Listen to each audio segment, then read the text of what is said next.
Hello बच्चों लोग, कैसे हैं आप लोग। आई होप आप लोग अच्छे होंगे, स्वस्थ होंगे और अच्छी तरीके से पढ़ाई कर रहे होंगे। मैं आपका केमिस्ट्री टीचर इम्तियाज़ अहमद IIT BHU से पास आउट हूँ इन द ईयर 2012 और मैं पिछले 7 साल से इस केमिस्ट्री डिपार्टमेंट में पढ़ा रहा हूँ और ढेर सारे बच्चों को पढ़ाया हूँ। तो चलिए हम लोग अपने केमिस्ट्री के लेक्चर को स्टार्ट करते हैं और अच्छी तरीके से इसको समझते हैं। आज के लेक्चर को स्टार्ट करते हैं एक क्विज से। क्वेश्चन है, इनफैक्ट रिएक्शन है और इस रिएक्शन में आपको प्रोडक्ट के बारे में लिखना है। और यहाँ पे देखिए, हमने यहाँ पर एक अल्कोहल का यूज़ किया है और कंसनट्रेटेड H2SO4 का हम लोग यूज़ कर रहे हैं in the presence of temperature 403 kelvin. अब देखिए, ये जो टेम्परेचर 403 केल्विन है दैट इज प्रिफरेबल या preferred temperature, that is preferred temperature for formation of ether. Ether के फॉर्मेशन के लिए हमने क्या किया, यहाँ पर टेम्परेचर को अच्छी तरीके से इस्तेमाल किया है। जो होना चाहिए हमने उसी टेम्परेचर को हमने यहाँ पर यूज़ किया है। ऊपर देखिए, हमने यहाँ पर कैटलिस्ट का यूज़ किया है। H2SO4 एक कैटलिस्ट की तरह काम करेगा। इनफैक्ट H2SO4 यहाँ पर रिएक्शन को आगे की तरफ लेके जाएगा। तो मैंने आपको कल की क्लास में बताया था कि H2SO4 कंसनट्रेटेड लेते हैं और 413 केल्विन पर ईथर का फॉर्मेशन होता है। पर क्या यहाँ पर वाकई ईथर का फॉर्मेशन होता है? तो हम लोग बोलते हैं कि यहाँ पर ईथर का फॉर्मेशन नहीं हो पाता है। क्यों नहीं हो पाता है? क्योंकि यहाँ पर जो हमारा अल्कोहल है दैट इज टर्शरी अल्कोहल, और टर्शरी अल्कोहल के केस में ईथर का फॉर्मेशन ना होकर यहाँ पर एलिमिनेशन रिएक्शन हो जाता है और एलिमिनेशन रिएक्शन की वजह से यहाँ पर एल्कीन का फॉर्मेशन हो जाता है। तो यहाँ पे प्रोडक्ट हो जाएगा क्या? Alkene, CH3 C double bond CH2 और यहाँ पर हो गया CH3। तो that will be the product. यहाँ पे डिहाइड्रेशन रिएक्शन को करा देता है और प्लस क्या हो जाएगा? H2O। तो कंसनट्रेटेड H2SO4 एक तरीके से डिहाइड्रेटिंग एजेंट की भी तरह काम करता है। That is also acting like a dehydrating agent. और जब ये डिहाइड्रेटिंग एजेंट की तरह काम करेगा तो यहाँ पर ईथर का फॉर्मेशन ना होकर किसका फॉर्मेशन हो जाएगा? यहाँ पर फॉर्मेशन हो जाएगा एल्कीन का। तो ये हो जाएगा इसका प्रोडक्ट। तो अगर यहाँ पर हमने लिया होता प्राइमरी अल्कोहल, तो प्राइमरी अल्कोहल के केस में यहाँ पर केवल और केवल ईथर का फॉर्मेशन होता। अगर हमने लिया होता सेकेंडरी अल्कोहल, तो सेकेंडरी अल्कोहल के केस में यहाँ पर ईथर के साथ साथ एल्कीन का भी फॉर्मेशन स्टार्ट हो जाता। और अगर हमने ले लिया टर्शरी अल्कोहल, तो टर्शरी अल्कोहल के केस में ईथर का फॉर्मेशन बिल्कुल नहीं होगा, केवल क्या होगा? एल्कीन का फॉर्मेशन होगा। तो याद रखिएगा इस बात को। आई होप बच्चों ने नोट कर लिया होगा। कुछ और इसी तरह का सवाल करते हैं और हम लोग अपने कॉन्सेप्ट को और भी मजबूत बनाते हैं। जैसे कि अगला सवाल देखिएगा, यहां पर है right the product of the following reaction. एक रिएक्शन दिया हुआ है और यहाँ पे प्रोडक्ट का फॉर्मेशन आपको लिखना है। यहाँ पर एक चीज मिसिंग है, दैट इज O। तो हमने यहाँ पर O कर दिया, मतलब कि ये हो गया ONA। तो यहाँ पे हम लोग देख रहे हैं कि this is a tertiary alkyl halide या 3 डिग्री एल्किल हैलाइड यहाँ पर है, टर्शरी एल्किल हैलाइड। और टर्शरी एल्किल हैलाइड को हमने रिएक्ट करा है सोडियम एल्कोक्साइड से। तो यहाँ पर हमने यूज़ कर लिया सोडियम एल्कोक्साइड। किसका यूज़ कर लिया? Sodium alkoxide. सोडियम एल्कोक्साइड जो है यहाँ पे ईथर का फॉर्मेशन करा सकता है, पर देखना पड़ेगा कि यहाँ पर हमने जो एल्किल हैलाइड लिया है वो क्या लिया है। तो क्योंकि यहाँ पर एल्किल हैलाइड 3 डिग्री है। एल्किल हैलाइड कैसा है बेटा? 3 डिग्री है। तो इस केस में मैंने कल आपको बताया था कि 3 डिग्री एल्किल हैलाइड में न्यूक्लियोफाइल का एडिशन अच्छी तरीके से नहीं हो पाता है। न्यूक्लियोफाइल का अटैक बिल्कुल नहीं हो पाता है, क्योंकि यहाँ पर CH3 CH2ONA यानी कि C2H5O माइनस जो है वो डुअल कैरेक्टरिस्टिक रखता है। एक यहाँ पर कैरेक्टरिस्टिक रखता है किसका? न्यूक्लियोफाइल की कैरेक्टरिस्टिक रखता है, और दूसरा कैरेक्टरिस्टिक किसका रखता है? यहाँ पर बेस का भी कैरेक्टरिस्टिक ये रखता है। दोनों तरीके से ये काम कर सकता है। वो डिपेंड करता है कि एल्किल हैलाइड कैसा है। अगर प्राइमरी एल्किल हैलाइड है तो वहाँ पे स्टेरिक हिंड्रेंस कम होगा, और जब स्टीयरिक हिंड्रेंस कम होता है तो आपका जो एल्कोक्साइड आयन है वो न्यूक्लियोफाइल की तरह काम करेगा। किसकी तरह? न्यूक्लियोफाइल का। पर बात क्या है कि यहां पर टर्शरी एल्किल हैलाइड है और टर्शरी एल्किल हैलाइड में stearic hindrance is very high. Stearic hindrance is very high. अब क्योंकि स्टीयरिक हिंड्रेंस काफी हाई हो गया है तो एल्कोक्साइड आयन जो है वो न्यूक्लियोफाइल की तरह काम नहीं करेगा। इनफैक्ट एल्कोक्साइड आयन अब वो बेस की तरह काम करना स्टार्ट कर देगा, और जब ये बेस की तरह काम करेगा तो यहाँ पे प्रोडक्ट मिल जाएगा CH3C, और यहाँ पे हो गया CH3 और ये हो जाएगा CH2। तो यहाँ पे भी एल्कीन का फॉर्मेशन होगा, बिल्कुल और बिल्कुल किसका फॉर्मेशन होगा? एल्कीन का फॉर्मेशन होगा। ये सारे एक्सेप्शनल रिएक्शन हैं कि बच्चे को लगता है कि यहाँ पर एकदम नॉर्मल सा प्रोसेस करा देते हैं, पर यहाँ पर नॉर्मल प्रोसेस नहीं हो पाता है। यहाँ पर कुछ अलग तरह का अनएक्सपेक्टेड मॉलिक्यूल का फॉर्मेशन हो जाता है। नोट कर लीजिएगा।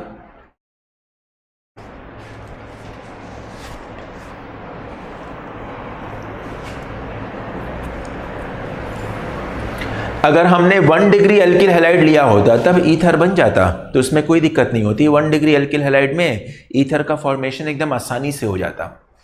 पर क्योंकि यहाँ पर 3 डिग्री एल्किल हैलाइड है, स्टीयरिक हिंड्रेंस काफ़ी ज़्यादा है, तो इस वजह से यहाँ पर ईथर का फॉर्मेशन ना होकर एलिमिनेशन रिएक्शन को शो कर देता है और क्या बनाता है? एल्कीन का फॉर्मेशन करता है। तो this will be the case of elimination reaction. Elimination reaction. Moving to next, एक और सवाल पे हम लोग वर्कआउट करते हैं। जैसे कि ये सोडियम फिनॉक्साइड है, this is called as sodium phenoxide, और सोडियम फिनॉक्साइड को हमने किसके साथ अटैक कराया है? एल्किल हैलाइड के साथ। तो यहां पर हमने ले लिया alkyl halide, that is the case of alkyl halide. और एल्किल हैलाइड के साथ रिएक्ट कराने के बाद यहाँ पर हमने सिंपली इसको हीट कर दिया। तो यहाँ पर होता क्या है कि जो सोडियम एल्कोक्साइड है, सोडियम एल्कोक्साइड वो ब्रेक करके, सॉरी सोडियम फिनॉक्साइड, तो सोडियम फिनॉक्साइड ब्रेक करके बनाता है फिनॉक्साइड आयन। तो यहाँ पे फिनॉक्साइड आयन का फॉर्मेशन हो जाता है। और दूसरी तरफ है C2H5I। तो C2H5I को हमने कुछ ऐसे लिख दिया, ये हो गया CH3, यहाँ पर हो गया CH2 और आगे क्या हो गया? आयोडाइड है। तो क्योंकि यहाँ पर स्टीयरिक हिंड्रेंस कम है तो लेस स्टीयरिक हिंड्रेंस, तो कम स्टीयरिक हिंड्रेंस की वजह से फिनॉक्साइड आयन आसानी से इस कार्बन पे अटैक कर जाएगा, और जब इस कार्बन पे अटैक करेगा तो यहाँ पे ये वाला बॉन्ड ब्रेक करेगा, और जब ये वाला बॉन्ड ब्रेक करेगा तो यहाँ पे आपको मिल जाएगा क्या? O मिल जाएगा, और फिर यहाँ पे हो गया C2H5, OC2H5 का फॉर्मेशन हो जाएगा। And this molecule is called as phenetole, it is called as phenetole. तो फेनेटॉल का फॉर्मेशन हो जाएगा, और प्लस I माइनस तो निकलेगा ही निकलेगा, तो यहां पर I माइनस का भी फॉर्मेशन हो जाएगा।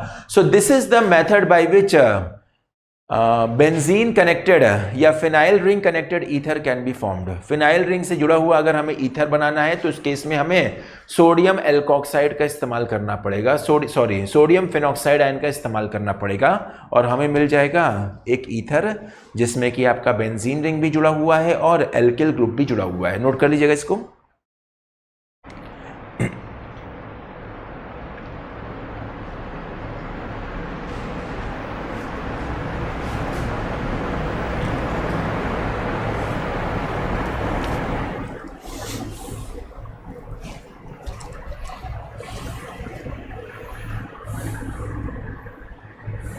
Okay, moving to next question. अब यहां पे भी आ गया कि इस केस में प्रोडक्ट का फॉर्मेशन क्या होगा। आपको एक मिनट का समय देते हैं, थोड़ा सा सोचिए कि यहां पे प्रोडक्ट का फॉर्मेशन क्या होगा। What will be the product formed, किस तरह का यहां पे प्रोडक्ट का फॉर्मेशन होगा।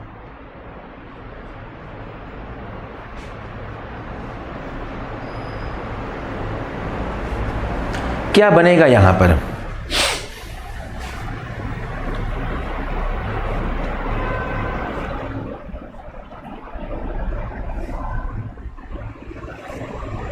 इस केस में हमने यहां पे अब ले लिया sodium alkoxide,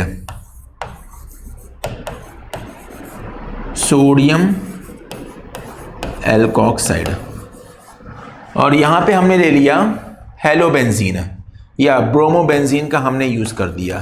this is a bromobenzene.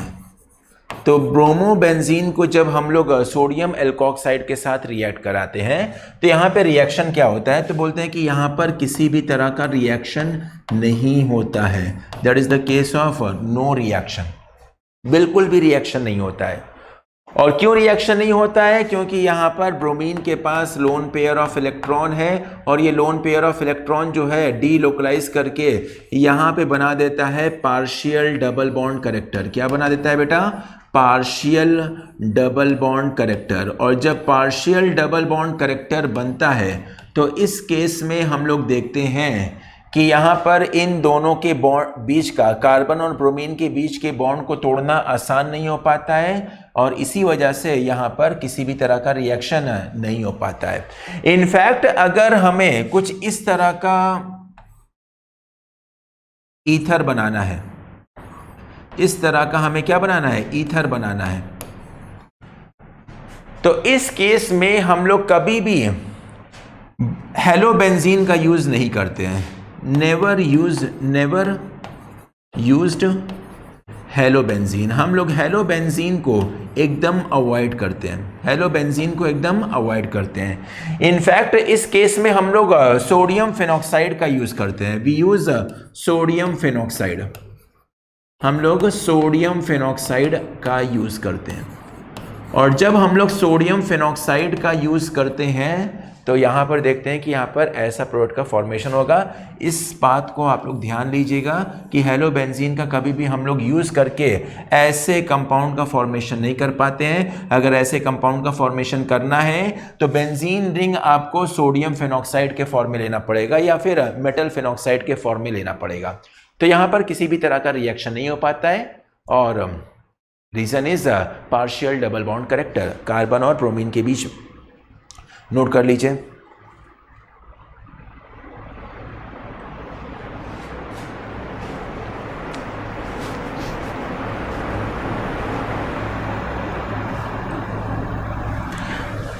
Note कर लिया होगा। मूविंग टू नेक्स्ट, कुछ कॉन्सेप्ट को अभी और करते हैं। अच्छा ये देखिए, right the product formation in following reaction. Following reaction में हमें प्रोडक्ट का फॉर्मेशन देखना है। यहां पर एल्केन रिंग से, एल्केन चेन से हमें ब्रोमीन को जोड़ा हुआ है और OH को जोड़ा हुआ है और हमने यहां पर रिएक्ट करा दिया किससे? सोडियम के साथ रिएक्ट करा दिया। आपको बताना है कि यहां पर प्रोडक्ट का फॉर्मेशन क्या होगा, what will be the formation of product. तो देखिए इसको करने का एकदम सिंपल सा तरीका है। सबसे पहले देखिए कि सोडियम जो है इस मॉलिक्यूल के साथ रिएक्ट करके क्या बनाएगा, क्योंकि इस मॉलिक्यूल में है OH ग्रुप, तो सोडियम रिएक्ट करके यहाँ पर हाइड्रोजन गैस का फॉर्मेशन कराएगा। तो जब इसको हम लोग रिएक्ट कराते हैं तो सबसे पहले यहाँ पर सोडियम एल्कोक्साइड का फॉर्मेशन हो जाता है। यहाँ पे Br हो जाएगा, यहाँ पे हम लोग लिख देंगे ONA, O माइनस हो जाएगा और यहाँ पर Na प्लस हो जाएगा। और क्या निकल जाए यहाँ पर आपको मिल जाएगा -H2। तो यहाँ पर H2 गैस जो है वो निकल जाएगा। तो सोडियम क्या करेगा? हाइड्रोजन को निकालेगा, उसकी जगह से एल्कोक्साइड आयन का फॉर्मेशन करेगा। जब ये एल्कोक्साइड आयन का फॉर्मेशन करेगा तो यहाँ पर हम लोग सोडियम को हटा देते हैं और जब हम लोग सोडियम को हटा देंगे तो यहाँ पे हमें देखने को मिलेगा ब्रोमीन और यहाँ पे हमें देखने को मिलेगा क्या?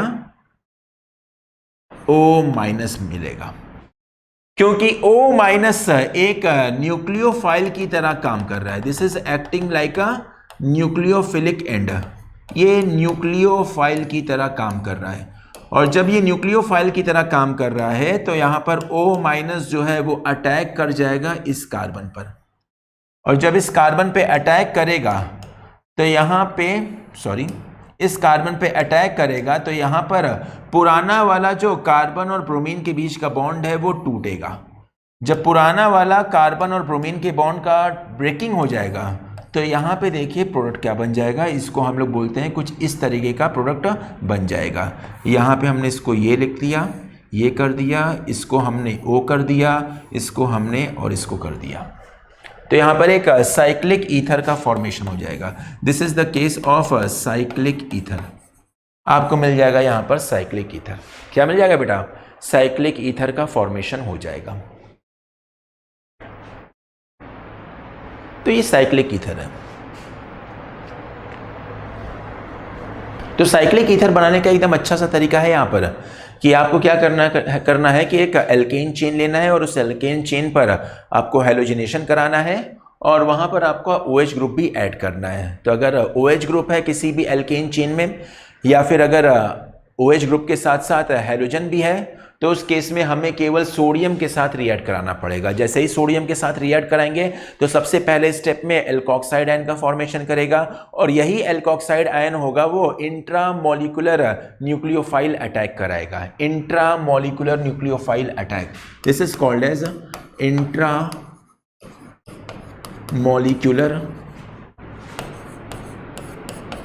Nucleophile attack. Intramolecular nucleophile attack. और इंट्रामोलिकुलर न्यूक्लियोफाइल अटैक करने के बाद यहाँ पर Br- आयन निकलेगा। तो मैंने इसे यहाँ पे कर दिया Br-, और Br- आयन निकलने के बाद हमें साइक्लिक ईथर का फॉर्मेशन हो जाएगा। तो this is a very simple type of reaction. बस मैकेनिज्म समझ में आना चाहिए। सब कुछ मिला जुला के यही बात बनती है कि अगर आपको मैकेनिज्म आता है तो आप किसी भी तरह के रिएक्शन को अपने लेवल पे भी कर सकते हैं। तो इसको नोट कर लीजिएगा।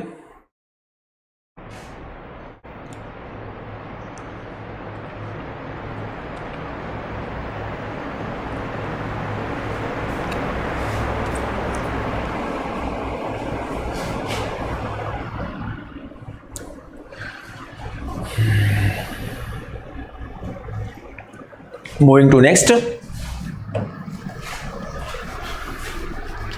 heating alkyl halide with dry silver oxide। हम लोग एल्किल हैलाइड को हीट करते हैं किसके साथ? ड्राई सिल्वर ऑक्साइड के साथ रिएक्ट करते हैं, Ag2O के साथ यहाँ पे रिएक्शन करते हैं। एक सिंपल सा रिएक्शन है, इनऑर्गेनिक टाइप का यहाँ पे रिएक्शन आ जाता है कि अगर हम लोग Ag2O लेते हैं और इसको एल्किल हैलाइड के साथ रिएक्ट करते हैं तो यहाँ पर हमें सिंपल ईथर मॉलिक्यूल का फॉर्मेशन मिलता है और सिल्वर हैलाइड निकल जाता है, सिल्वर हैलाइड निकल जाता है। तो बस ये आपको दिखाने के लिए है कि इस तरह का भी रिएक्शन से हम लोग यूज करके ईथर का फॉर्मेशन कर लेते हैं। सिल्वर ऑक्साइड वो ईथर का फॉर्मेशन करने में काम देता है। दूसरा जो इंपॉर्टेंट है ये है, कभी कभी एकदम सिंपल लेवल पर और बेसिक लेवल पर हम लोग ईथर का फॉर्मेशन करते हैं जब अल्कोहल को एल्कीन के साथ रिएक्ट कराते हैं इन एसिडिक मीडियम। जैसे कि फॉर एग्जांपल यहां पर हमने ले लिया CH2 डबल बॉन्ड CH2 और CH2 डबल बॉन्ड CH2 के साथ हमने यहां पे रिएक्शन करा दिया CH3OH। तो एक तरफ हमने अल्कोहल लिया है और दूसरी तरफ हमने एल्कीन का यूज किया है और इन दोनों का यूज करने के साथ साथ यहाँ पे कंडीशन बनाते हैं एसिडिक का, H+ साइन यहाँ पे लगा देते हैं। और जब यहाँ पे हम लोग H+ साइन लगाते हैं तो यहाँ पर हमें मिल जाएगा CH3 सिंगल बॉन्ड CH2 और ये हो जाएगा OCH3। तो OCH3 भी आकर जुड़ जाता है। तो इस तरीके से हम लोग ईथर का भी फॉर्मेशन कर सकते हैं एसिडिक मीडियम में अल्कोहल और एल्कीन के साथ रिएक्शन कराने पर। इंपॉर्टेंट बात है कि यहाँ पर रिएक्शन कैसे होता है कि जब हम लोग अल्कोहल को एल्कीन के साथ रिएक्ट कराते हैं एसिडिक मीडियम में, तब यहाँ पे किस तरीके से रिएक्शन काम करता है उसी को हम लोग समझते हैं। इसको नोट कर लीजिएगा, फिर हम रिएक्शन मैकेनिज्म इसका बता देते हैं। बहुत ही सिंपल सा है। इनफैक्ट रिएक्शन मैकेनिज्म तो कभी पूछा नहीं जाता है, जो पूछा जाता है वो होता है इंटरमीडिएट के बारे में कि इस रिएक्शन में जब अल्कोहल को एल्कीन के साथ रिएक्ट कराते हैं एसिडिक मीडियम में तो इंटरमीडिएट क्या बनता है, और उसी इंटरमीडिएट के बनने से हमें पॉसिबिलिटी समझ में आता है कि यहाँ पे प्रोडक्ट का फॉर्मेशन कैसे होता है। जैसे कि ये रिएक्शन को हम लोग समझते हैं।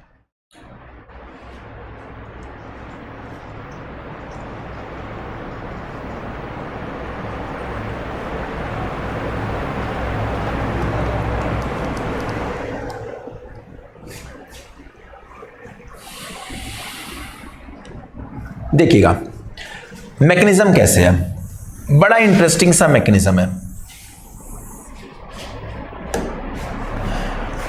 सबसे पहले जो हमने एल्कीन लिया है CH2 डबल बॉन्ड CH2,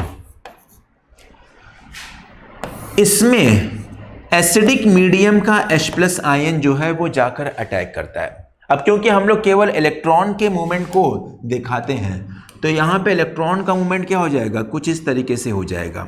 जैसे कि यहां पे सबसे पहले हो जाएगा यहां पर क्या, इलेक्ट्रोमेरिक इफेक्ट देखने को मिलेगा, और इलेक्ट्रोमेरिक इफेक्ट की वजह से यहां पर हम पाई बॉन्ड को किसी भी कार्बन की तरफ लेके जा सकते हैं। यहाँ पर सिमेट्री है तो किसी के बारे में हम लोग सोच सकते हैं, या तो इस कार्बन पे लेके जा सकते हैं या तो इस कार्बन पे लेके जा सकता है। तो यहाँ पर हो गया इलेक्ट्रोमेरिक इफेक्ट।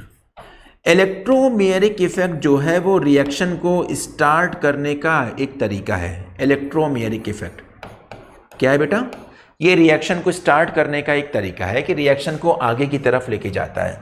और जब इलेक्ट्रोमेरिक इफेक्ट यहाँ पे लगता है तो उसके बाद यहाँ पर एक कार्बन पर आ जाता है पॉजिटिव चार्ज और एक कार्बन पे आ जाता है नेगेटिव चार्ज। जहाँ पे एरो को मूव कराएं वहाँ पे नेगेटिव चार्ज, और जहाँ से एरो को दूर गया वहाँ पर पॉजिटिव चार्ज। और इसी नेगेटिव चार्ज पर क्या अटैक करेगा, H+ आयन का अटैक होगा। तो H+ आयन इसके साथ अटैक करेगा, और जब H+ आयन अटैक करेगा तो यहाँ पे मिल जाएगा CH2 सिंगल बॉन्ड, और ये हो जाएगा CH3, और यहाँ पे पॉजिटिव चार्ज। मतलब कि यहाँ पे जो इंटरमीडिएट है, इंटरमीडिएट बनेगा क्या, इंटरमीडिएट यहाँ पे बनता है कार्बोकटायन। अब क्योंकि इंटरमीडिएट कार्बोकटायन बन रहा है तो इस केस में हमें डिसाइड करना पड़ता है कि रिएक्शन किस तरफ जाएगा। तो अगर कार्बोकटायन बनने की पॉसिबिलिटी अलग अलग है, जैसे कि सबसे पहली बात है कि अगर हमारा एल्कीन सिमेट्रिकल है तो किसी भी तरफ आप पाई बॉन्ड को मूव कराएंगे तो वहाँ पे कार्बोकटायन एक ही तरह का बनेगा क्योंकि मॉलिक्यूल सिमेट्रिकल है। पर वहीं अगर मॉलिक्यूल अनसिमेट्रिकल होता है तो अलग अलग तरफ पाई बॉन्ड को मूव कराने पर आपको कार्बोकटायन अलग अलग मिलेगा, और जब कार्बोकटायन अलग अलग मिलता है तो वहाँ पर अलग अलग प्रोडक्ट के फॉर्मेशन बनने की संभावना हो जाती है। तो वहाँ पे हमें डिसाइड करना पड़ता है कि किस प्रोडक्ट का फॉर्मेशन ज़्यादा होगा, और वो कैसे डिसाइड करते हैं, स्टेबिलिटी ऑफ कार्बोकटायन। मतलब कि जिस कार्बोकटायन की स्टेबिलिटी ज़्यादा होगा रिएक्शन उसी की तरफ से जाना प्रेफर करेगा। जैसे कि यहाँ पे तो सारा कार्बोकटायन एक ही जैसा बन रहा है। फिर यहाँ पे जो कार्बोकटायन बन गया, इसी कार्बोकटायन पर आपका अटैक करता है न्यूक्लियोफाइल। क्या अटैक करता है बेटा, न्यूक्लियोफाइल। और न्यूक्लियोफाइल है क्या यहाँ पर, यहाँ पे न्यूक्लियोफाइल है CH3OH। न्यूक्लियोफाइल क्या है बेटा, CH3OH। कैसे पता चला ये न्यूक्लियोफाइल है, क्योंकि ऑक्सीजन पे लोन पेयर ऑफ इलेक्ट्रॉन है, और यही lone pair of electron move करेगा किसकी तरफ, पॉजिटिव चार्ज की तरफ मूव करेगा। जब ये पॉजिटिव चार्ज की तरफ मूव करेगा तो देखिए यहाँ पे रिएक्शन में प्रोडक्ट क्या बनेगा, यहाँ पे रिएक्शन में प्रोडक्ट बन जाएगा CH3, यहाँ पे हो गया O बन गया, फिर यहाँ पे हो गया CH2 जिस पर कि इलेक्ट्रॉन आया, और ये हो गया CH3, और यहाँ पे हाइड्रोजन के साथ साथ पॉजिटिव चार्ज भी लगाएंगे। अब क्योंकि ऑक्सीजन पे पॉजिटिव चार्ज है जिसकी वजह से ये वाला हाइड्रोजन मॉलिक्यूल जो है वो H+ आयन के फॉर्म में निकलेगा, और जब ये H+ आयन के फॉर्म में निकलेगा तो प्रोडक्ट क्या बन जाएगा, जो हमने वहाँ पे लिखा था CH3O, CH2 और CH3। तो यहाँ पे प्रोडक्ट का फॉर्मेशन ये हो जाएगा, H+ आयन का रिमूवल हो जाएगा -H+। So this is how a reaction will be proceed. तो नोट कर लीजिएगा, एक बात इंपॉर्टेंट है वो नोट करिएगा कि अगर कार्बोकटायन का फॉर्मेशन है तो प्रोडक्ट मोर स्टेबल कार्बोकटायन की तरफ से जाएगा। सवाल सिंपल सा नहीं पूछता है, सवाल इस तरीके से पूछता है कि जब हम लोग अल्कोहल को एल्कीन के साथ रिएक्ट कराते हैं तो इंटरमीडिएट क्या बनता है। तो आंसर हो जाएगा कार्बोकटायन इंटरमीडिएट का फॉर्मेशन होता है। नोट कर लीजिएगा।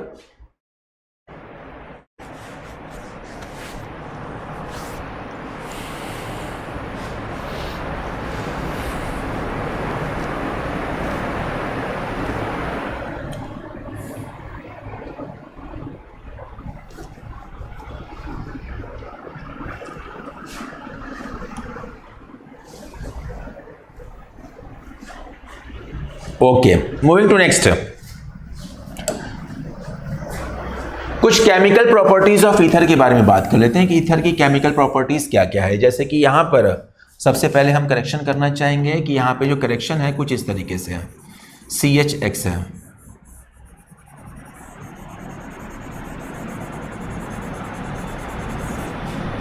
और यहां पे हम लिख देते हैं CHX।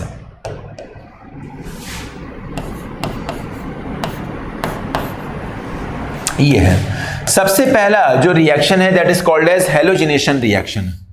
तो हैलोजिनेशन रिएक्शन का यूज करके हम लोग ईथर को हैलोजन के साथ सब्स्टिट्यूट कर सकते हैं। जैसे कि यहाँ पे देखिएगा CH3 CH2O CH3, हमने यहाँ पे यूज कर दिया X2, हैलोजन का इस्तेमाल कर दिया।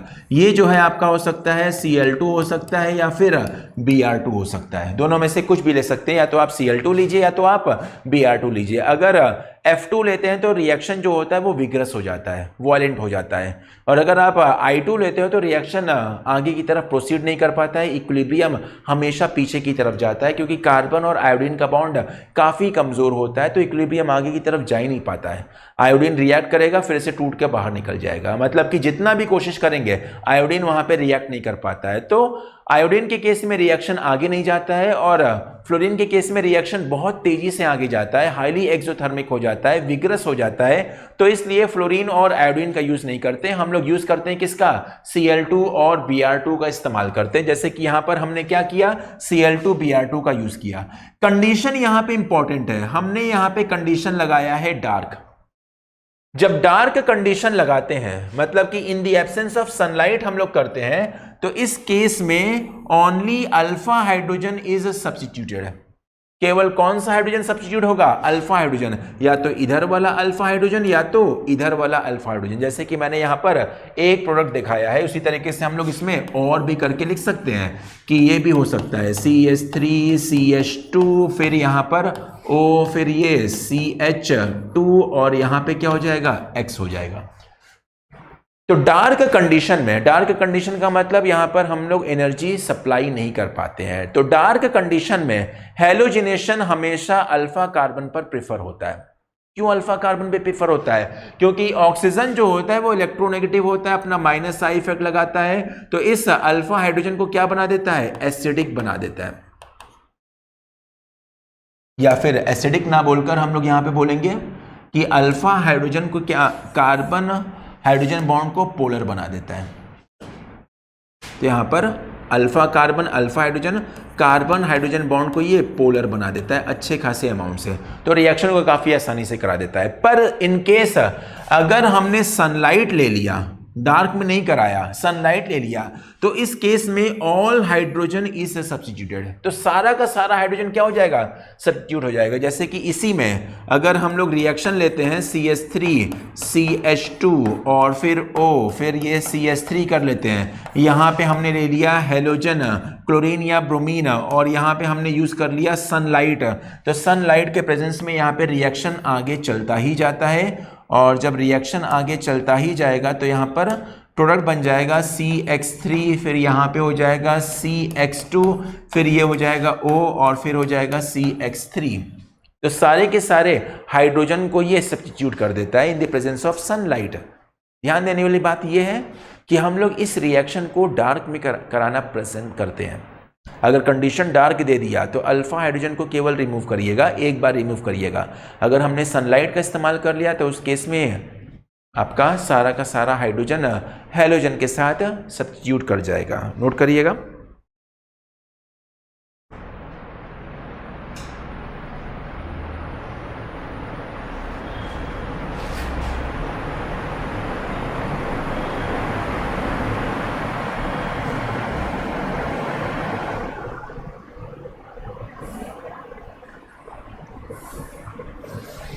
ओके, अगला रिएक्शन देखिएगा, hydrolysis in the presence of dilute acid. हमने यूज कर दिया डाइल्यूट एसिड। डाइल्यूट एसिड मतलब कि एसिडिक कंडीशन जो है हमने कंट्रोल किया हुआ है, यहां पर H+ लगा देते हैं, डाइल्यूट H+, और हमने ईथर का यूज किया है। जब ईथर को हम लोग डाइल्यूट एसिड के साथ हाइड्रोलाइज करते हैं तो इस केस में केवल और केवल अल्कोहल मॉलिक्यूल का फॉर्मेशन होगा। जैसे कि फॉर एग्जांपल हमने ले लिया CH3O, C2H5 और इसको हमने रिएक्ट कर दिया किससे बेटा, H+ आयन के प्रेजेंस में वाटर मॉलिक्यूल से हमने क्या कर दिया, यहाँ पे रिएक्शन करा दिया। जब यहाँ पे वाटर मॉलिक्यूल के साथ रिएक्शन कराएंगे तो यहाँ पे हमें मिल जाएगा CH3OH मिल जाएगा और प्लस C2H5OH मिल जाएगा। मतलब कि यहाँ से टूट कर पूरा का पूरा एल्कोहलिक मॉलिक्यूल का फॉर्मेशन हो जाएगा, जो कि बहुत सिंपल सा, इसमें किसी भी तरह का किसी और तरह के प्रोडक्ट बनने की फॉर्मेशन नहीं है। मतलब कि जो सोच रहे हैं वही बनेगा। हमने ईथर लिया है तो उस ईथर में से जो दोनों एल्किल ग्रुप है, दोनों एल्किल ग्रुप का एल्कोहल मॉलिक्यूल बन जाएगा। क्या बन जाएगा, एल्कोहल मॉलिक्यूल बन जाएगा। जैसे कि यहाँ पे देखिए कि हमने यहाँ पे ले लिया CH3, यहाँ पे CH, यहाँ पे ले लिया CH3O हो गया और ये हो गया CH3। इस केस में अगर देखा जाए कंडीशन सेम रहने देते हैं तो बन जाएगा CH3OH बन जाएगा और प्लस यहाँ पे बन जाएगा CH3CH और फिर CH3 और ये हो जाएगा OH। तो केवल क्या करेगा, कार्बन ऑक्सीजन बॉन्ड को ये तोड़ने का काम करेगा। तो इस तरीके से यहाँ पर एल्कोहल का फॉर्मेशन होगा, केवल alcohol molecule, nothing else.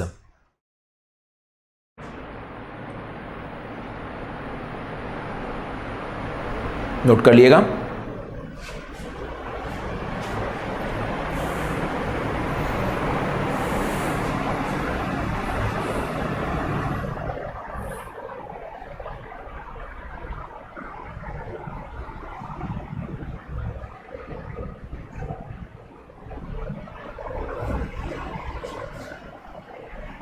Okay, अगला जैसे कि एक क्विज टाइप का है, एक सवाल है, दो सवाल इनफैक्ट, और इसमें पूछ रहा है कि यहाँ पर प्रोडक्ट का फॉर्मेशन क्या होगा। हमने बेंजीन रिंग का इस्तेमाल किया है और OCH3 है, यहाँ पे भी OCH3 है। दोनों केस में रिएक्टेंट सेम है, बस हमने यहाँ पे कंडीशन बदल दिया है। क्या बदल दिया है बेटा, कंडीशन हमने यहाँ पे चेंज कर दिया है। और जब यहाँ पे हम लोग कंडीशन चेंज करेंगे तो बताइए यहाँ पे प्रोडक्ट का फॉर्मेशन कैसे होगा। तो इसको समझने के लिए हमें क्या करना पड़ेगा, यहाँ पर कुछ हमें यहाँ पर कुछ एडिशनल बातों को जानना पड़ेगा कि किस तरीके से ये रिएक्शन होता है। पहले हम आपको 1 मिनट का समय देते हैं, इसमें अपना दिमाग लगाइए थोड़ा सा और बताइए कि यहाँ पर क्या बनेगा प्रोडक्ट। फिर हम आपको बताते हैं कि यहाँ पर क्या बनेगा वाकई में प्रोडक्ट।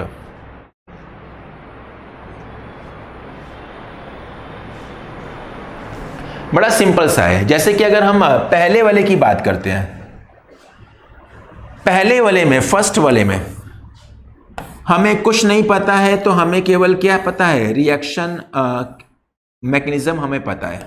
और यहाँ पे हमने O ले लिया है, यहाँ पर बेंजीन है, O है और यहाँ पर CH3 है।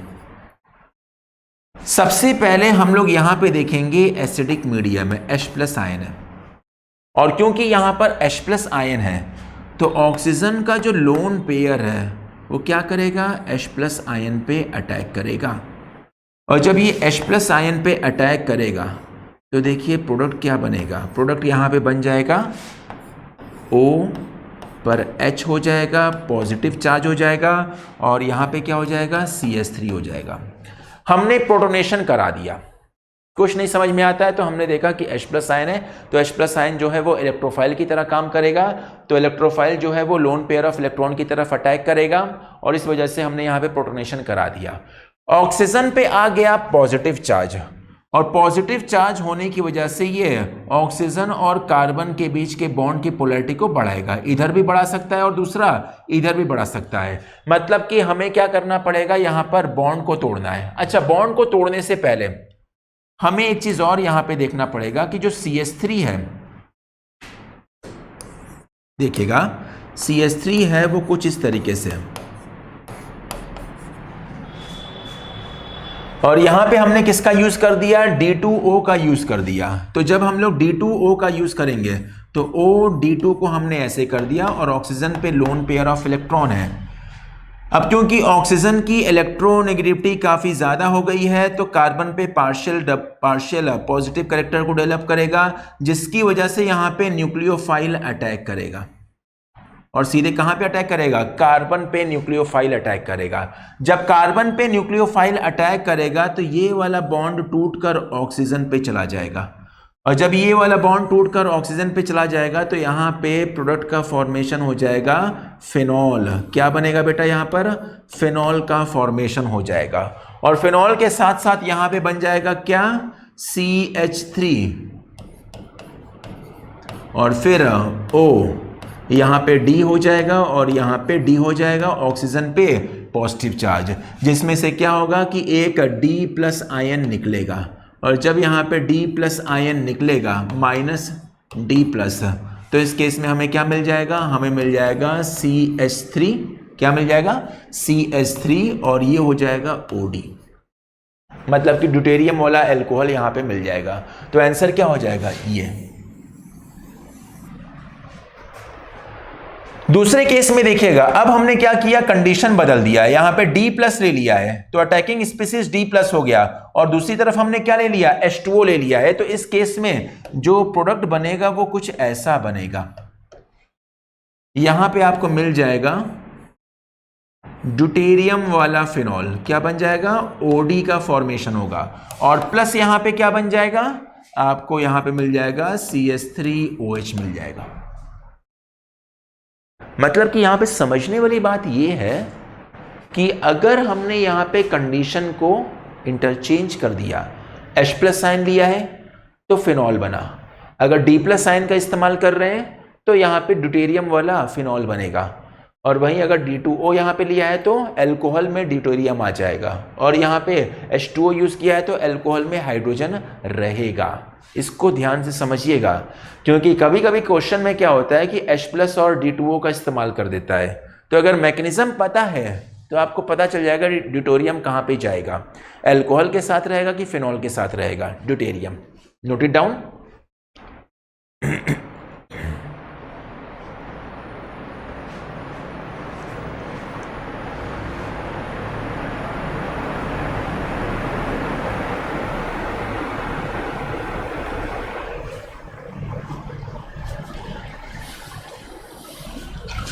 ऐसे रिएक्शन को जब आप रटने की कोशिश करोगे तो लगेगा कि बड़ा डिफिकल्ट टाइप का सवाल चल रहा है, पर अगर जब आप मैकेनिज्म के थ्रू करना चाहोगे तब लगेगा कि हाँ ये तो ऐसे होना ही चाहिए, क्योंकि एक नॉर्मल प्रोसेस जो होता है वो इसी तरीके से काम करता है। तो इस तरीके से आप मैकेनिज्म पे ज़्यादा फोकस करिए, सवाल को या इक्वेशन को रटने की कोशिश मत करिएगा, उसमें आप परेशान हो जाओगे। जैसे कि यहाँ पे देखिएगा, hydrolysis in the presence of HI, और मुझे याद है कि इस तरह के रिएक्शन को मैंने पिछले क्लास में, मतलब कि पिछले वीक में मैंने आपको बताया भी था कि HI के साथ जब हम लोग रिएक्शन कराते हैं, क्या बेटा, HI के साथ जब हम लोग रिएक्शन कराते हैं तो उस केस में यहाँ पर डिपेंड करता है कि हमने HI कितना लिया है। अगर लिमिटेड अमाउंट में HI लेते हैं तो एल्कोहल का फॉर्मेशन होगा, और अगर हमने अनलिमिटेड अमाउंट में HI लेते हैं तो वहाँ पर सारा का सारा एल्किल हैलाइड का फॉर्मेशन होगा। जैसे कि यहाँ पर केवल HI लिखा हुआ है, अगर केवल HI लिखा हुआ है तो हम मान के चलते हैं कि ये लिमिटेड अमाउंट में है। क्या है बेटा? लिमिटेड अमाउंट में है। और जब लिमिटेड अमाउंट में HI के साथ ईथर का रिएक्शन करते हैं तो यहां पर आपको एल्किल हैलाइड मिलेगा और एल्कोहल मिलेगा। क्या मिलेगा? एल्किल हैलाइड मिलेगा और एल्कोहल मिलेगा। इंपॉर्टेंट बात यह है कि इस रिएक्शन का मैकेनिज्म क्या है। ये जो रिएक्शन है दो तरह के मैकेनिज्म को फॉलो करता है। ये कभी कभी SN2 मैकेनिज्म को फॉलो करता है और कभी कभी SN1 मैकेनिज्म को फॉलो करता है। दोनों मैकेनिज्म को फॉलो करता है। न्यूक्लियोफिलिक सब्स्टिट्यूशन रिएक्शन, यहां पे न्यूक्लियोफाइल क्या है? यहां पे अगर हम बात करते हैं न्यूक्लियोफाइल जो है वो है I- is acting like a nucleophile. तो यहां पे न्यूक्लियोफिलिक अटैक होता है, और न्यूक्लियोफिलिक अटैक SN1 और SN2 दोनों से हो सकता है। इंपॉर्टेंट है कब SN1 होगा और कब SN2 होगा। SN2 मैकेनिज्म जो होता है वो स्टीयरिक हिंड्रेंस पे डिपेंड करता है,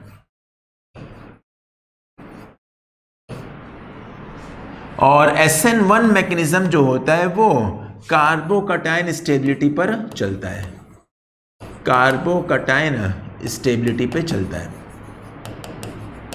मतलब कि SN1 में कार्बोकटायन का फॉर्मेशन होता है और SN2 में कार्बोकटायन का फॉर्मेशन नहीं होता है। SN2 कब होता है?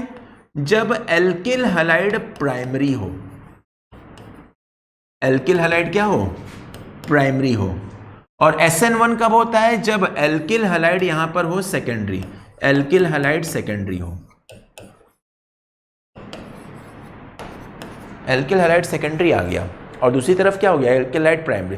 एल्किल हैलाइड प्राइमरी है, कहने का मतलब ये हुआ कि यहाँ पे स्टेरिक हिंड्रेंस नहीं है, और जब स्टेरिक हिंड्रेंस नहीं है तो SN2 मैग्नीज्म को फॉलो कर लेता है। और भाई अगर एल्किल हैलाइड टर्शरी हो गया तो यहाँ पर स्टेरिक हिंड्रेंस काफ़ी अच्छे अमाउंट से बढ़ गया, और जब स्टेरिक हिंड्रेंस बढ़ गया तो यहाँ पर न्यूक्लियोफाइल का सीधे सीधे अटैक नहीं कर पाता है, यहाँ पे सबसे पहले कार्बोकटायन का फॉर्मेशन होता है। इनफैक्ट न्यूक्लियोफाइल बोलता है कि यहाँ पर स्टेरिक हिंड्रेंस काफ़ी ज़्यादा मुझे दिख रहा है, तो हम अभी स्टार्टिंग लेवल पे अटैक नहीं करेंगे, जब तक कार्बोकटायन बनेगा नहीं तब तक हम अटैक नहीं करेंगे। तो ये कार्बोकटायन के बनने का इंतजार करता है, और जैसे ही कार्बोकटायन बन जाता है वहां पे मिल जाता है हमें SN1 मैकेनिज्म मिल जाता है। तो अगर SN1 मैकेनिज्म है, अगर क्या SN1 मैकेनिज्म को फॉलो कर रहा है, तो SN1 मैकेनिज्म में हम लोग ये देखते हैं कि lower alkyl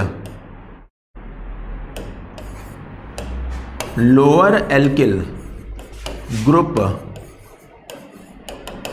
will form halide,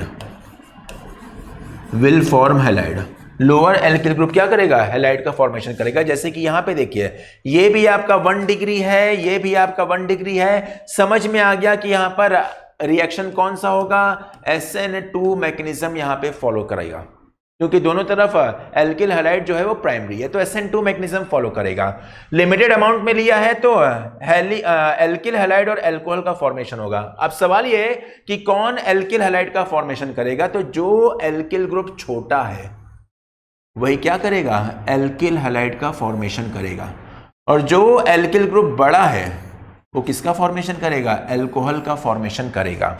अगर SN2 मैकेनिज्म हो रहा है तो इस केस में लार्जर एल्किल ग्रुप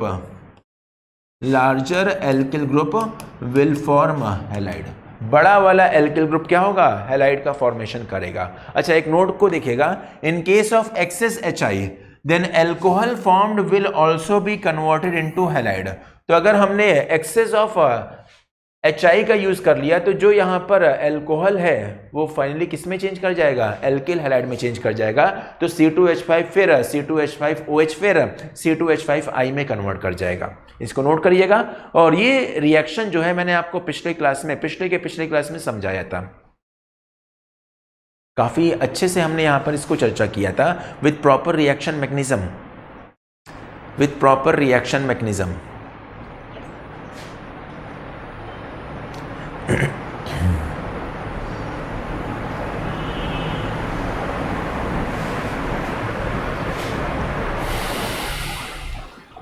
इस पे फोकस करिएगा, ये काफ़ी इंपॉर्टेंट रिएक्शन है, और जब एग्जामिनेशन में आता है तो बच्चे कहीं ना कहीं गलती कर जाते हैं, क्योंकि उनको पता ही नहीं चलता है कि कब SN1 कब SN2।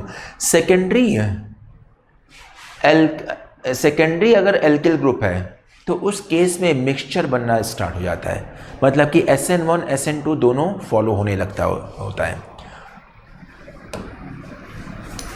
अच्छा, कुछ रिएक्शन है, उस रिएक्शन को देख लेते हैं। जैसे कि यहाँ पर ईथर ग्रुप है, यहाँ पर OCH3 है, इस बॉन्ड को ऑक्सीजन के साथ जोड़िएगा। बॉन्ड को किसके साथ जोड़ना है? ऑक्सीजन के साथ जोड़ना है। तो इनफैक्ट यहाँ पे रिएक्शन कुछ हम यहाँ पर करते हैं करेक्शन, जैसे कि ये जो है इसको हटाते हैं, इसको भी हटाते हैं, यहाँ पे भी हटाते हैं, और इधर भी हटाते हैं,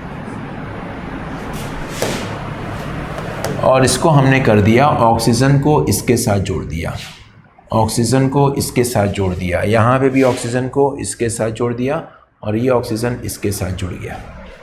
तो यहाँ पे 4 रिएक्शन है, और चारों रिएक्शन का हमें प्रोडक्ट लिखना है। एक बार ट्राई करिएगा। सबसे पहला रिएक्शन है bromine in the presence of CH2, non polar solvent का इस्तेमाल कर रहे हैं। फिर कंसंट्रेटेड HNO3 और कंसंट्रेटेड H2SO4, और तीसरे केस में CH3COCl का इस्तेमाल कर रहे हैं, कंडीशन है AlCl3 एनहाइड्रस, और यहाँ पर CH3Cl का इस्तेमाल कर रहे हैं, कंडीशन है AlCl3 एनहाइड्रस। तो 1 2 3 4 ये एक आपका फिनाइलिक ईथर का रिएक्शन है। इस केस में यहाँ पे प्रोडक्ट क्या बनेगा? 2 मिनट का समय देते हैं, जल्दी से इसको करिएगा। और ये बड़ा इंपॉर्टेंट सवाल है क्योंकि डायरेक्टली और इनडायरेक्टली इसका यूज़ आ जाता है, कहीं ना कहीं इसका यूज़ आ जाता है। बहुत ही बेसिक लेवल का सवाल है। सबसे पहली बात है कि यहाँ पर जो रिंग दिख रही है वो बेंजीन है, और बेंजीन पर क्या होता है, इलेक्ट्रॉन डेंसिटी काफ़ी अच्छी खासी होती है। और क्योंकि बेंजीन रिंग पर इलेक्ट्रॉन डेंसिटी है तो बेंजीन हमेशा इलेक्ट्रोफिलिक सब्स्टिट्यूशन रिएक्शन को प्रेफर करता है। इनफैक्ट बेंजीन सब्स्टिट्यूशन रिएक्शन को प्रेफर करता है, वो कभी भी एडिशन रिएक्शन या एलिमिनेशन रिएक्शन नहीं देना चाहता है, क्योंकि बेंजीन के पास है एरोमेटिक नेचर और ये अपने एरोमेटिक नेचर को रिटेन करना चाहता है। तो इस वजह से यहाँ पर हमेशा सब्स्टिट्यूशन रिएक्शन ही काम करता है, और वो भी कौन सा, इलेक्ट्रोफिलिक, मतलब कि इलेक्ट्रोफाइल को अटैक करने के लिए बुलाता है, ना कि न्यूक्लियोफाइल को अटैक करने के लिए बुलाता है। क्यों इलेक्ट्रोफाइल को अटैक करने के लिए बुलाता है, क्योंकि यहां पर बेंजीन रिंग पर अच्छा खासा इलेक्ट्रॉन डेंसिटी मौजूद है। तो चारों के चारों केस में हम लोग ये देखते हैं कि यहां पर इलेक्ट्रोफिलिक सब्स्टिट्यूशन रिएक्शन होता है। All are the example of electrophilic substitution reaction, electrophilic substitution reaction.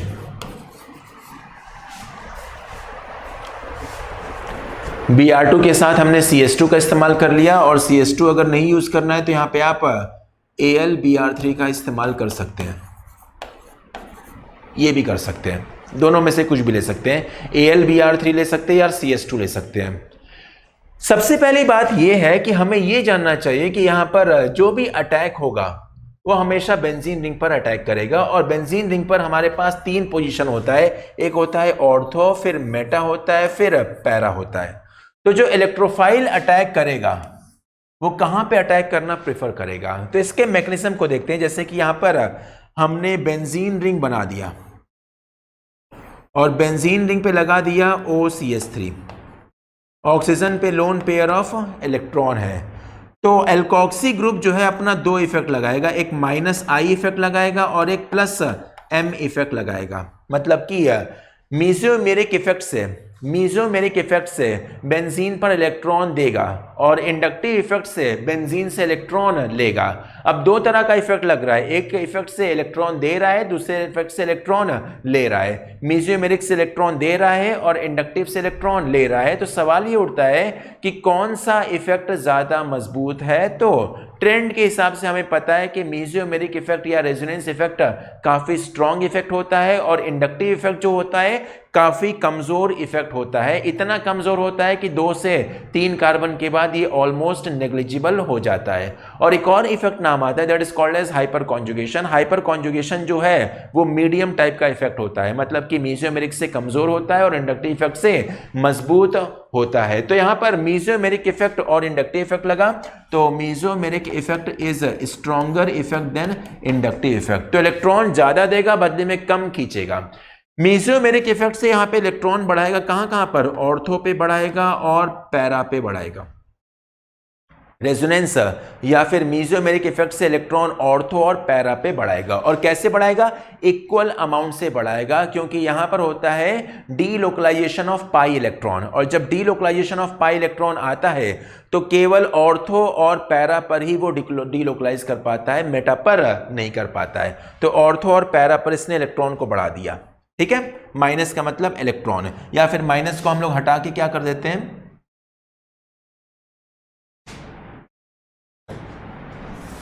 यहां पे इलेक्ट्रॉन को एरो से दिखा देते हैं।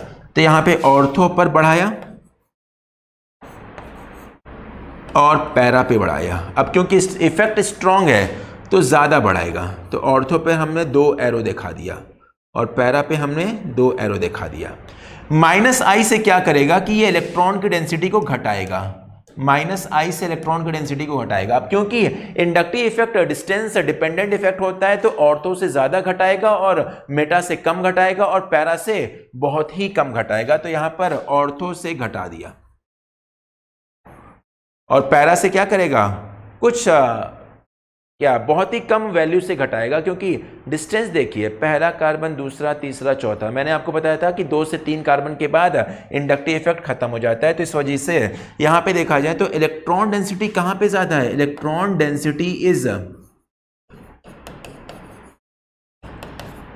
हाई एट पैरा, पैरा पे सबसे ज्यादा हो गया। देन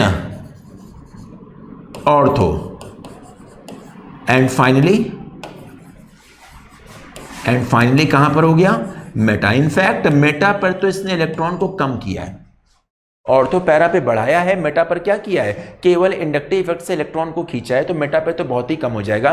इनफैक्ट इलेक्ट्रोफाइल कभी भी मेटा पोजीशन पे अटैक करना पसंद नहीं करेगा, या तो करेगा तो ऑर्थो पे करेगा, या तो करेगा तो पैरा पे करेगा। अब कहां पे ज्यादा करेगा? जहां पे इलेक्ट्रॉन ज्यादा है। तो क्योंकि पैरा पर इलेक्ट्रॉन ज्यादा है तो इस वजह से पैरा को पहले प्रेफर करेगा और फिर ऑर्थो को प्रेफर करेगा। तो यहां पे जो आपका प्रोडक्ट बन जाएगा वो कुछ ऐसा बन जाएगा,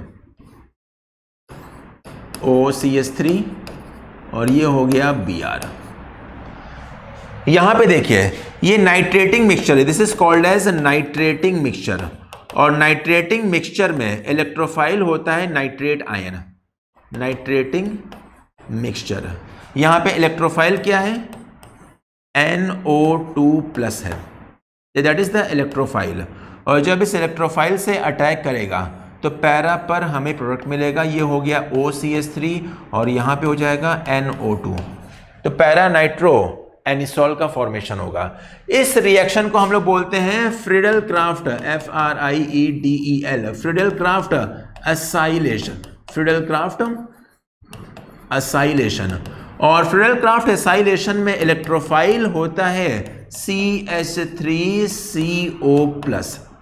इलेक्ट्रोफाइल इज CH3CO+।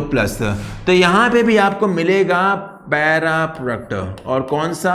OCH3 लिखेंगे और क्या लिखेंगे यहां पर? C+O और ये हो जाएगा CH3। तो यहां पर कौन सा ग्रुप लग गया? This group is called as acyl group. तो this is called as acylation reaction. इसको हम लोग बोलते हैं Friedel Crafts alkylation, Friedel Crafts alkylation. और जब ये एल्काइलेशन होता है तो एल्किल ग्रुप अटैक करता है। यहां पे इलेक्ट्रोफाइल हो जाता है CH3+, CH3+ इज इलेक्ट्रोफाइल। तो इस वजह से यहां पे प्रोडक्ट बन जाएगा, जो OCH3 है वो वैसे ही रहेगा और पैरा पोजीशन पे हमें मिल जाएगा CH3 ग्रुप। तो पैरा मिथाइल एनिसोल का फॉर्मेशन होगा। सो this is the case of electrophilic substitution reaction in anisole. Anisole में इलेक्ट्रोफिलिक सब्स्टिट्यूशन रिएक्शन कुछ इस तरीके से होता है, नोट कर लीजिएगा।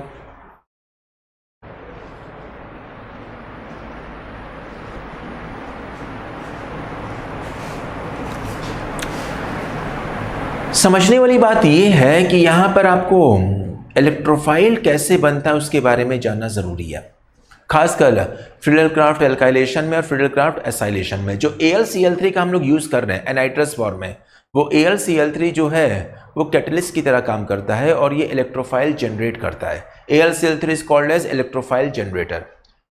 CH3Cl है, न्यूट्रल मॉलिक्यूल है, तो CH3Cl से इलेक्ट्रोफाइल जनरेट करता है। CH3Cl का क्लोरीन अपने में ले लेता है। AlCl3 के पास वैकेंट d ऑर्बिटल है, एल्यूमिनियम के पास वैकेंट d ऑर्बिटल है, तो क्लोरीन जो है एल्यूमिनियम के साथ बॉन्ड बना लेता है, जिसकी वजह से यहां पे CH3+ का फॉर्मेशन हो जाता है, दैट इज अ इलेक्ट्रोफाइल। वही क्या हो जाता है? इलेक्ट्रोफाइल।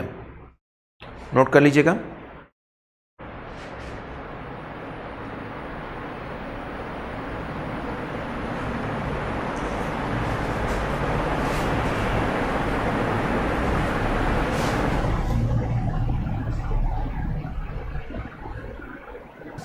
इसमें देखिए इलेक्ट्रोफाइल यहां पे कैसे जनरेट करते हैं, इसको मिटा देते हैं हम।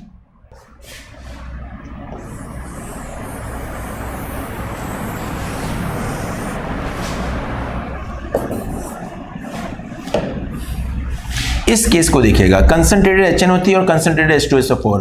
सबसे पहले H2SO4 ये आयनाइज करके H+ साइन देता है और HSO4 माइनस साइन देता है।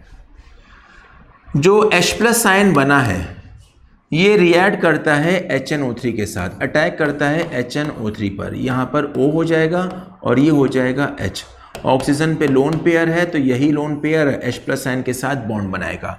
जब ये H+ आयन के साथ बॉन्ड बनाएगा तो HOH हो जाएगा, इस पे पॉजिटिव चार्ज हो जाएगा और यहाँ पे नाइट्रोजन डबल बॉन्ड ऑक्सीजन और ये ऑक्सीजन है, जिसकी वजह से ऑक्सीजन और नाइट्रोजन के बीच का बॉन्ड ब्रेक करेगा और ब्रेक करने के बाद हमें मिल जाएगा H2O मिल जाएगा प्लस NO2 प्लस मिल जाएगा and this will be acting like a electrophile. ये इलेक्ट्रोफाइल की तरह यहाँ पर काम करेगा।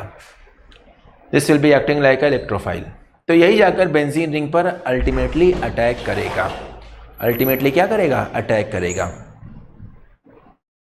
तो चलिए इसको आप लोग समझिएगा और जितना भी मैंने आपको बताया हुआ है सारी चीज़ों को आप लोग फिर से रिवाइज करिएगा, सवाल लगाते रहिएगा। जितना ज़्यादा सवाल लगाएंगे कॉन्सेप्ट की क्लैरिटी बढ़ती जाएगी। आज की क्लास को हम यहीं पे समाप्त करते हैं। आई होप आज के कॉन्सेप्ट को आपने अच्छी तरीके से गेन किया होगा, गैदर किया होगा और समझा होगा। मिलते हैं नेक्स्ट क्लास में नेक्स्ट लेक्चर के साथ।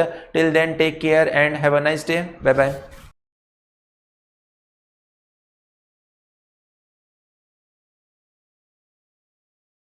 बने रहिए।